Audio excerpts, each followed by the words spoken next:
Hello and welcome to another episode of Sanity Killer Projects. Today we are going to be putting a zone 4.5 inch short arm lift kit and some 33-inch tires on my 1997 Jeep Cherokee Sport 4.0 6-cylinder 4x4. I normally don't like to do a lot of talking at the beginning of the videos, but I am going to say one thing. I ordered the zone lift kit in September. Because of all the COVID restrictions, it took them till almost December to be able to get it out to me. There's a lot more to the story, but it took quite a long time to be able to get the parts out. I'm just happy that it's here, and being late December now, we're gonna put this bad boy on. So I'm gonna get started and we'll show you what we're doing. Okay, so the very first thing we're gonna do before we even lift the car up is we're gonna move the front track bar from the passenger side mount, which is this bolt right here. We're just gonna drop it down and let it lay free. The reason why we're doing this is so that when I'm lifting up the car, it's not helping load up any part of the suspension. If I left that bolted in, it would put more resistance on the front end suspension. We don't need that while we're lifting the car up and disassembling the suspension. So this bar goes from here across the other side, kicks up and goes to there. We're going to leave that side connected though. There's no reason to take it off because that bar is going to get put back on once everything's said and done. So that's where we're going to start on that guy, and then we're going to lift the car up. Okay, so the point right here, I have the tire off, but I want to go over a couple things first. The front track bar has a 15mm bolt. You don't need a wrench for the other side because it has this tab built into it, which locks into part of the frame. When you turn it, that one butts up against the frame. It makes it to where it doesn't come out, but you do need a 15 for this side. If your tab is broken, you may end up needing, I believe it's a 14, but I didn't put a wrench in there to find out. Okay, so the next thing we did after that is jacked up the car. Now when you do this, you have to jack up the car and put a jack stand on the frame. You also need to take the jack and support the base of the pumpkin for the front axle. The reason for that is because we're going to disconnect the shock, which is right here next. The bottom mounts are right down here, and the top mounts for the shock are up inside the engine compartment right there. So we're going to disconnect the shock. I'm going to remove the brake line attachment from the side of the frame or the firewall. Then the next thing I'm going to do is remove the upper sway bar mount, and then remove the lower sway bar mount. And the next thing I would do after that is to remove the drag link but for the steering, but we'll see how far I get. When we come back, maybe all that'll be off. Okay, so let's review now that everything's off. This is the bottom of the shock. This had a nut and a bolt on each side that were 13mm. The next thing we took off was the hardware for the top inside the engine compartment alongside the driver's side firewall. There's a nut on here that was a 14mm. You need to grab, I used locking pliers to bite onto the top of this so that you can get this started. Once you get it most of the way to the top, then you can unscrew it by hand the rest of the way. Okay, so then the brake line needed to come loose from the firewall. This was a T40 Torx bit. Then the next thing I did was remove the sway bar mounts from the top. Those were 15mm. Then this car in particular is made in those years when American cars were starting to go more to metric. So a lot of the sizes are set up in such a way that they'll work with either a standard or a metric wrench. That's why they use a lot of the sizes that they use, besides obviously the torques. Most of the sizes, 13 is close to a 1/2 inch, 14 is close to a 9/16. And then the one oddball one that just happens to be on here is this guy right here. The nut on the lower sway bar mount was an 18 millimeter. It also needed to be backed up with a T55 Torx bit, but it looks like mine's either frozen or it was permanently attached in place when it was made. A lot of times this bolt will come out, especially on the older models.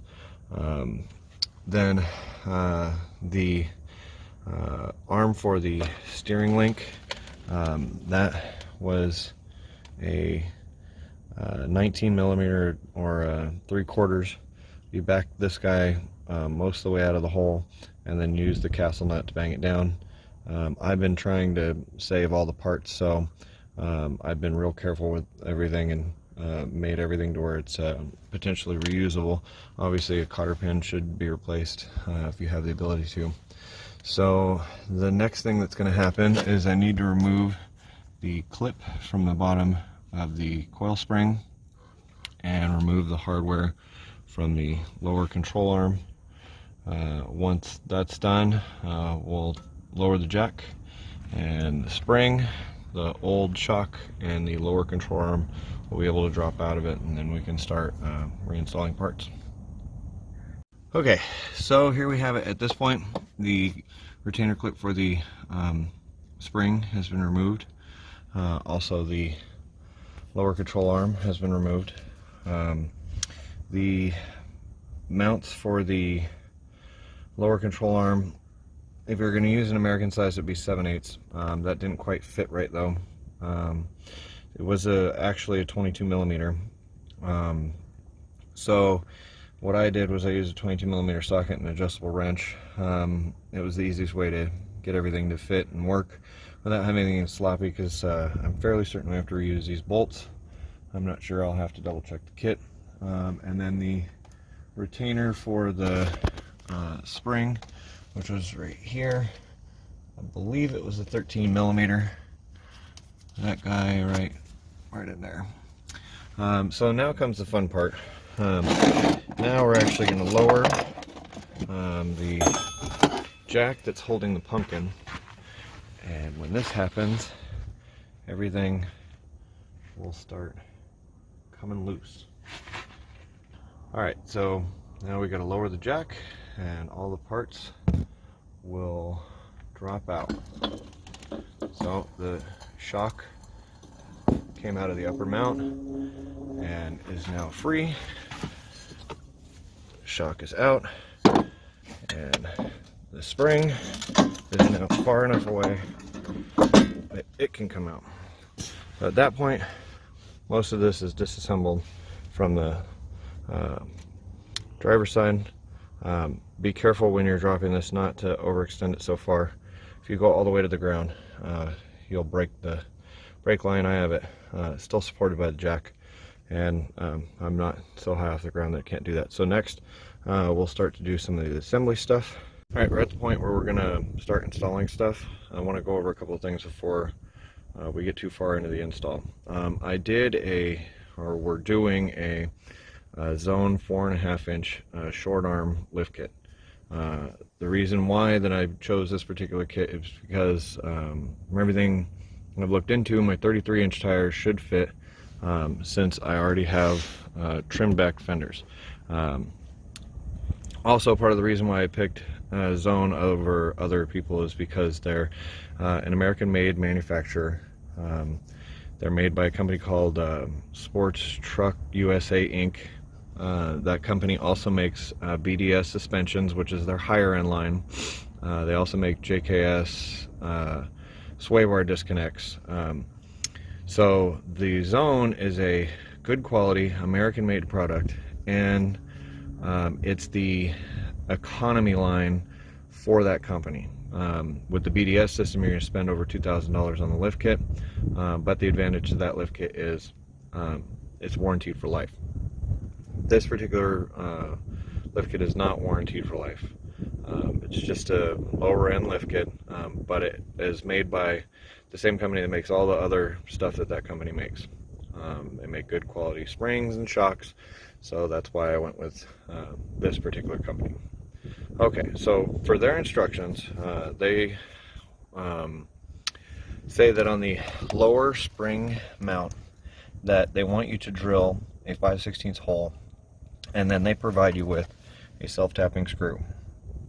You use this screw just to tap the threads into the hole that you just drilled from the 5/16 screw.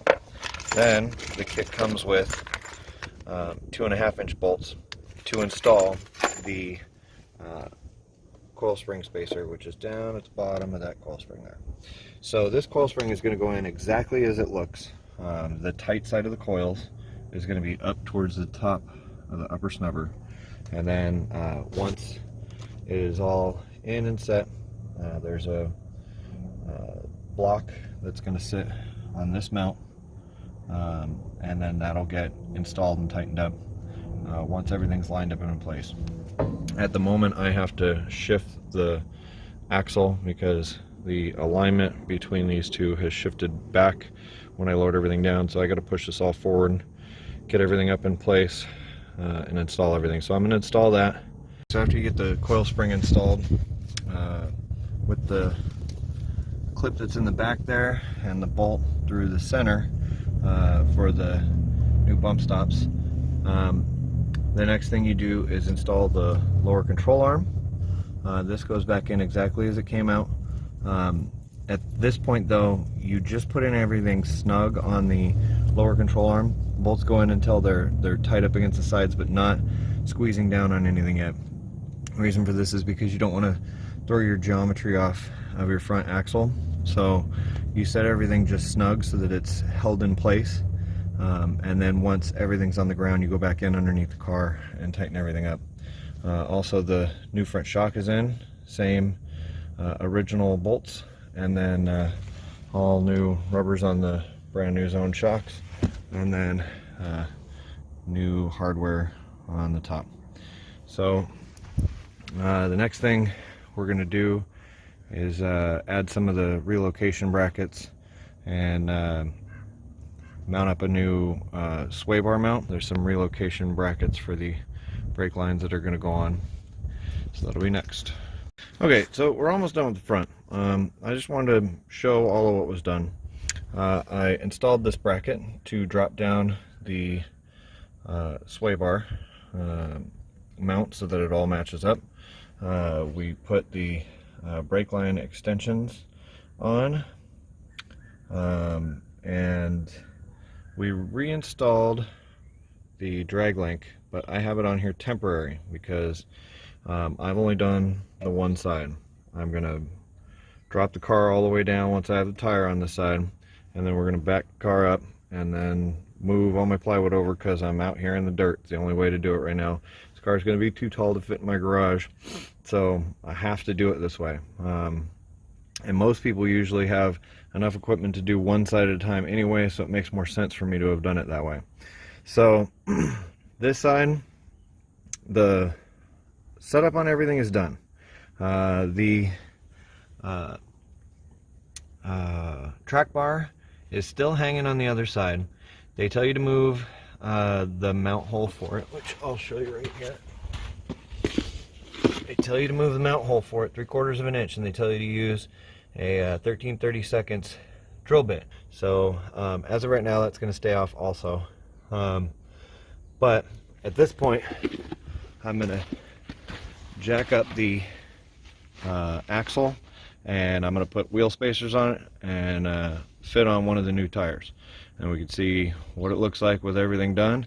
And then I'm going to install the whole other side, not on camera. Then we'll start working on the back once the front's all done.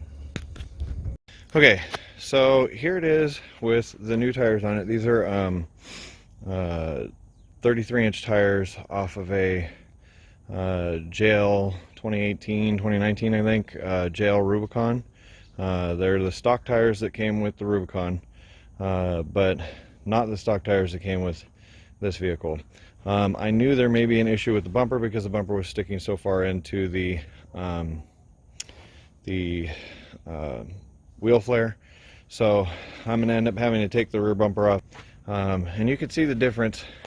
This is what the rears used to look like, and even more comparison.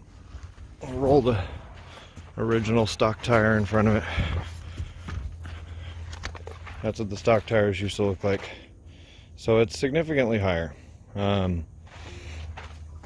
Also, to make these tires work, these are not the same bolt pattern as the stock Cherokee tires.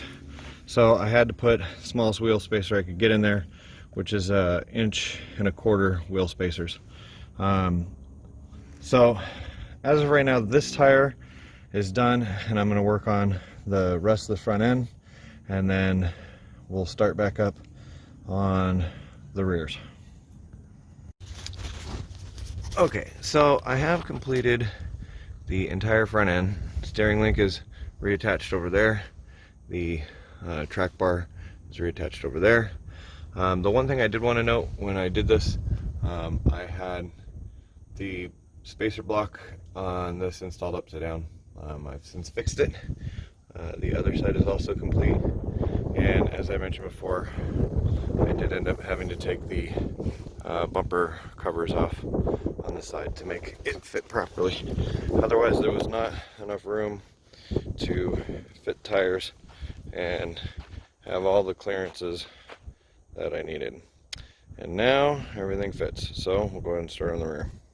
Okay, so starting on the rears, the very first thing we want to do is block the tires, make sure it can't move, and then jack up the rear just ahead of the bolts here, right there for the leaf springs. So we're just ahead of that to give it enough room to get everything up out of the way, and then take the tires off. Now, if you're reading in the instructions, it actually says to remove the retainer clip for the brake lines from the frame of the car, and at this point, to me, that doesn't make a whole lot of sense. So I'm skipping that step at this point. The next thing that has to happen is the shocks, which are right here, have to come off from the frame up there and from the axle down here, and then the sway bar needs to be released from the mounts on both sides. That's going to happen next, so I'll be working on that. Alright, the point we're at here, the sway bar has been removed. It came out with 15 millimeter. That removes the upper part of the sway bar. You don't have to disassemble the lower part of the sway bar because this whole mount assembly will actually come completely off and out once we go to lower this, which this is the next step. The shocks came out, the bottoms came out with a 18 millimeter. The tops came out, which I can't even get into where they are, with a 13 millimeter or ½ inch. In the instructions, it says be very careful because these corrode. These bolts, these upper rear shock bolts, are actually really well known to snap off. On my passenger side, which we're looking at right here, they snapped off. On the driver's side, they came right out. So in this particular case, I ended up having to drill and tap the bolts, the holes back into place. So the next step we're going to do is we're going to remove these 4 bolts that hold the U-bolts in place, and then we're going to lower the axle away only on the passenger side. Then we'll start disassembling the leaf springs, and then I've got all new leaf springs for this, so we'll be putting in new leaf springs. So first I'm going to disassemble the U-bolt plate and lower the jack down. Alright, so here it is with the axle U-bolts out. All this stuff is now free. This is going to stay right here. It's going to stay here until we get to the other side hardware. Once we get the hardware on the other side, this bar will actually come completely off and out of the car. So these guys, in my setup, the 4 bolts that were here came out with an 18mm. I've also already disassembled the leaf springs. They are just a bolt. They go into a blind hole. The bolt for me came out with a 21. That was the one that fit it the best. Same thing with the rear bolt. I already have it out. It's easy to take it out this way, and then this bolt, because you need the hardware, you can actually chalk it up into a vise and get this bolt to come out pretty easily. So I'm going to take these out. I'm going to separate this hardware, and then I got to start assembling the leaf spring, the new leaf springs, to go back in. I'm only showing this so that you can see how I got the shackle off, or how I'm getting the shackle off. It's showing up as a 21. I don't have a deep socket 21 to get over the length of the bolt here. So I chalked the whole leaf spring up into a vise, and then separating it on either side like that. So it's coming off. It's just taking time and moving slowly. If you have a deep socket 21, it'd probably be better than using that adjustable, but this to me is the easier way than trying to get it off in the car. This has a lot of pressure on it. It goes through a metal elastic bushing. I don't really want to bounce around all over the car trying to get this thing off, so for me it's easier in the vise. Alright, at this point you're starting on the installation of the new leaf springs, if you have new leaf springs. I'm not going to go over the add a leaf. That's a completely different thing, and it's a huge pain in the butt, which is why on an old car like this I decided to go with all new leaf springs. So the first thing you need to do is install the bushings and the sleeves that run through both ends of the leaf spring, and then the ones that go through the shackle, and the Zerk fitting that goes into the back of the shackle. And the instructions, they talk about a boomerang shape. This is what they're talking about. This needs to be facing towards the vehicle, so you're giving more forward twist towards the leaf spring.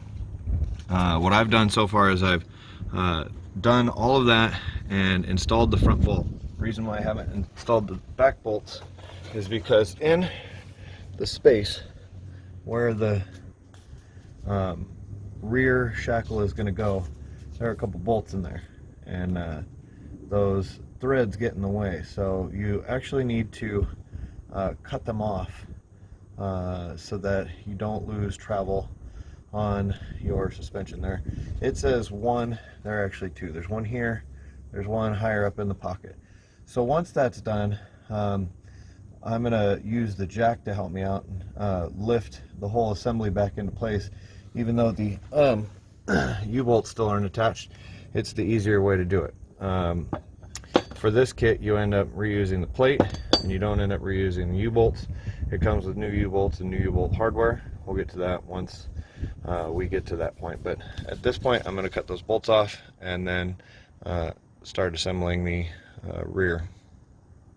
Alright, so the leaf spring is now completed. I've cut the bolts out of the rear, which used to be up there. They attach the bumper. There's nothing gonna go wrong by trimming them off. Doesn't hurt anything. The rear bolt on the shackle has been installed. The U-bolt plate has been installed. The front one is down. None of this stuff gets set down tight, the leaf springs and the shackles. You put them down snug. Everything gets torqued once you have the weight of the vehicle on the car. I realized the brake line that I needed to disassemble was right there. This one has to come out so that when you drop the other when you drop the other side, you don't overextend the line. And then once we get the other side all completed, we're gonna put the extension bracket on it that will extend that out and down. That'll give you more length on your flexible line so that it doesn't get overextended. So I'm gonna start working on the other side. This is an important point to look at. I've taken this U-bolt out, and now the sway bar actually comes out of the vehicle. The sway bar no longer gets used. I'm gonna have to fish it out without the camera being on, but this guy comes completely out of the car. We're gonna remove it. We're not gonna use it anymore. That's the end of the rear sway bar. So when you get these two bolts off, take this guy completely out of the car. Then I'll go back to continuing to disassemble this and take the bolts out for the leaf springs. We'll put the new leaf spring in here. Alright, so the driver's side leaf spring is now in and complete as far as it's going to be until it gets on the ground. I've also already installed the brake extension line, which is the one that I was showing you a few seconds ago. You install the bolt through the original bracket, you put the brake line through here and put the clip in exactly as it was, and then you stretch the lines out to make them fit where they're supposed to go. So then the other thing that I want to show you is on this late model Chrysler 8 1/4, your shocks come with bushings and a sleeve. The funny thing about this particular 8 1/4 is the sleeves are actually built in. So this sleeve does not come off. It's part of the rear axle. So for our purposes, we're actually going to take the sleeve that I pushed in to the shock and we're going to take it out so that it allows the shock to go in. So the shock's going to get installed on the driver's side. It goes on the back side of the axle. On the passenger side, it goes on the front of the axle, and then they mount to the two holes that you took them out of right up there. So I'm going to work on that and then we'll be back. At this point, shocks have been installed, the wheel spacers have been put on to accept the new 33-inch tires, and don't know if I mentioned this before, suspension is all set and hung, just needs to be tightened once the weight of the vehicle is back in place. Okay, now that you have the tires back on it and the car safely back on the ground, the leaf spring bolts and shackles all need to be torqued.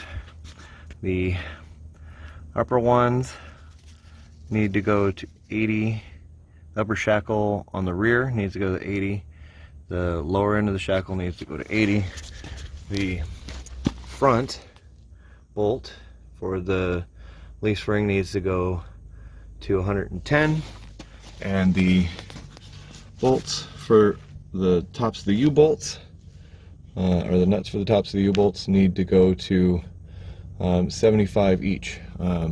Even though those seem like they'd be really easy, it's kind of a pain to click off 75 foot-pounds underneath the car, so just be careful with that one. If you're not following along in the instructions, either use the torques that I said, or you need to consult your owner's manual.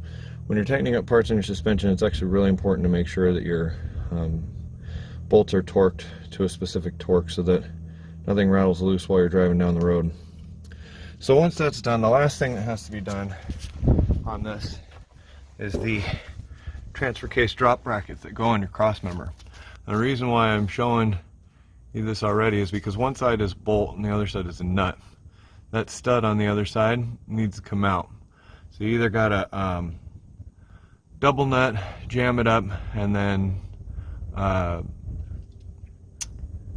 pull that guy out with the jam nut, or you're gonna have to get a pair of vice grips on it, but those guys are torqued in place, so it's not gonna be easy. You need to get all four bolts out, the two on this side and the two on the passenger side, and then lower the thing approximately an inch, inch and a half to get the brackets in there that drop the crossmember. The reason why it drops the crossmember is because then it pulls the back of the transmission and the transfer case down about 1 inch, relieving that hard angle that you have going to your drive shaft. Helps it put more in a straight line off of it, less stress on the shaft, less likely to break a drive shaft. So that's what I'm going to be working on next. So the last thing you need to do once you get those studs out on both sides is to drop the transmission crossmember down a little bit and sneak these spacers in. The kit comes with a couple 10mm bolts. They go in with a 17mm wrench.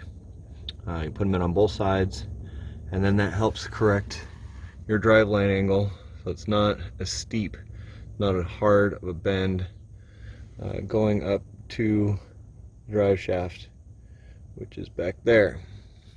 Alright, so this is what it looks like once it's all said and done. This particular kit has 33-inch tires on it. If you have any questions, comments, or concerns about the way that we did the video, drop us a comment at the channel page or at the video comments, and we'll get back to you as soon as we can. I also want to go over a few things that is interesting about doing this. This right here is the left parts that have been removed from the vehicle once everything was said and done. A lot of parts come off of these things once you put a whole new suspension kit into it. The only thing that we're not really seeing there is the bolts, because I save all the hardware from this vehicle in case I need it for something else on this vehicle. Also, this particular kit took me 10 to 12 hours over the course of multiple days.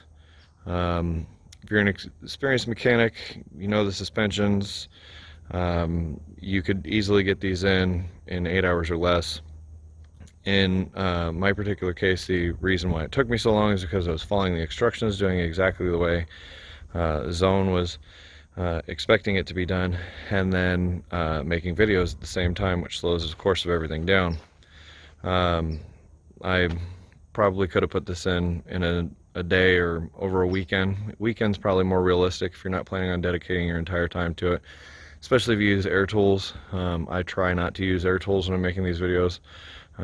It lets you be able to see and all the details of what it is I'm doing. So with that being said, hope you like the video. Please like, subscribe, share. Definitely subscribe. We need more subscribers. Keep doing all the things that allow us to keep making more videos. Thanks.